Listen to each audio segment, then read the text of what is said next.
আজ আমি ক্লাস গেছি ঠিকই, কিন্তু আর একটা বিশেষ জায়গায় গেছি, সেটাই তোমাদের দেখাচ্ছি। আজ আমি গেছি আমার মেজদার বাড়ি। সেখানে ওরা ভাড়া থাকে, তো সেখানে ওরা নতুন বাড়ি করছে, তো সেই উদ্দেশ্যে আমি গেছি।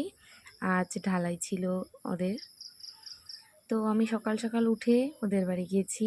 পরে দেখলাম মেজদারা সবাই বসে আছে, মেজদা বাইক বের করছে, বড়দারা বড় বৌদিরা সবাই চলে এসছে সেখানে।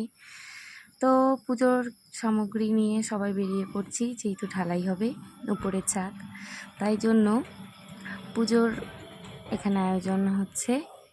পুজো মোটামুটি চালু হয়ে গেছে, সবাই দাঁড়িয়ে পুজো দেখছি। এখানে এটাকে অ্যাকচুয়ালি সাগর কমপ্লেক্স বলা হয়, এটা বললে সবাই চেনে। নোরা সুশান্তর বাড়ির ওখানে পাশেই একদম। তো আমাদের নিচের পুজো কমপ্লিট হয়ে গেল। এরপর আমরা দোতলার ছাদে উঠে গেলাম।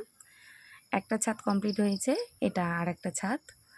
তো সেখানে পুজো হচ্ছে, আর এতটাই রোদ ছিল, আমরা তাড়াতাড়ি পুজোটা কমপ্লিট করে নেমে গেছি।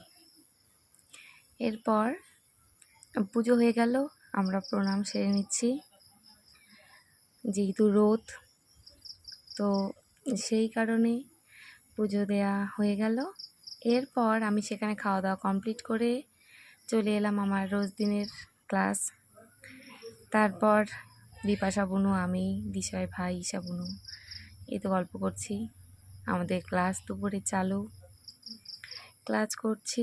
এরপর বিকেলে মিঠুনদা খেতে বসেছে, আমাদের খাওয়া কমপ্লিট হয়ে গেছে। আমি তো মেজদাদের বাড়িতে খেয়ে এসেছি, তারপরে বুনুরা যেহেতু ছাড়ে না, যার কারণে আমি আবার খেয়েছি একটুখানি।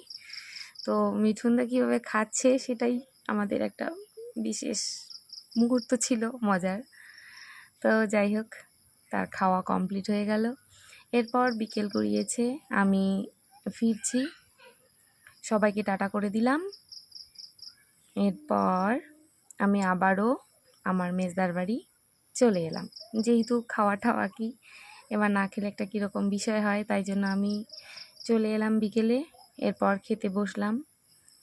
মাটন ছিল, চিকেন ছিল, পোলাও ছিল, আলুর দম ছিল। তো আমি তো মাটন খাই না, তো আমি চিকেন খেয়েছি, আর পোলাও, আবার হচ্ছে তোমার আলুর দম একটু খেয়েছি।